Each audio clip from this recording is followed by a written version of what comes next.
खांडवा गांव में 7 बजाने को थे। खांडवा गांव में हर शाम की तरह गांव में घंटी की आवाज गूंज रही थी। सब लोग 7 बजाने से पहले अपने अपने घरों की खिड़की और दरवाजे बंद कर दिया करते थे। हर आम आदमी से लेकर श्रीमंत लोग भी बंद कर दिया करते।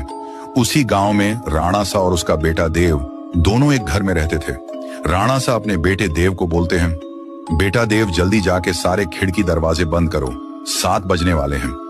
बेटा देव खिड़की दरवाजे कस के लगाना और 7 बजने के बाद किसी से भी बात मत करना, और मैं जब तक ऊपर की खिड़कियां बंद कर देता हूं, ये बोलकर राणा सा ऊपर के कमरे चले जाता है। देव अपनी पापा की बात मानकर वो जल्दी से खिड़की बंद कर देता है और जाकर दरवाजा बंद करके जब वो लास्ट खिड़की लगा रहा ही होता है कि उसके सामने उसकी माँ अचानक आ जाती है और देव से कहती है, देव बेटा कैसे हो, मैं तुमसे मिलने आई हूँ, मुझे पहचाना नहीं, मैं तुम्हारी माँ हूँ बेटा। उतने में देव हिचकिचाते हुए कहा, मम्मी तुम यहाँ कैसे? पापा ने तो बोला था कि आप इस दुनिया में नहीं हो, आप मर चुके हो। ये बात सुनकर माँ बोली, नहीं तो देखो मुझे, मैं तो जिंदा हूँ पापा, झूठ बोल रहे हैं। चलो बेटा अब दरवाजा खोलो, मैं ज्यादा देर तक बाहर खड़ी नहीं रह सकती, वह लोग आ जाएंगे। फिर देव बोला, हाँ हाँ मम्मी मैं अभी दरवाजा खोलता हूँ। ये कहकर देव ने जाके दरवाजा खोल दिया।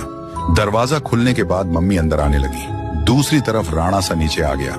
आते से ही उसने मम्मी को आते देख जल्दी दरवाजा बंद कर दिया और एक बाजू की खिड़की सब बंद करने के बाद राणा सा देव के पीछे गुस्से से आवाज लगाई। देव पीछे मुड़ा। राणा सा उसे फिर गुस्से से बोला, तुमने दरवाजा क्यों खोला? मैं मना किया था ना। फिर देव बोला, पर पापा बाहर मम्मी खड़ी थी।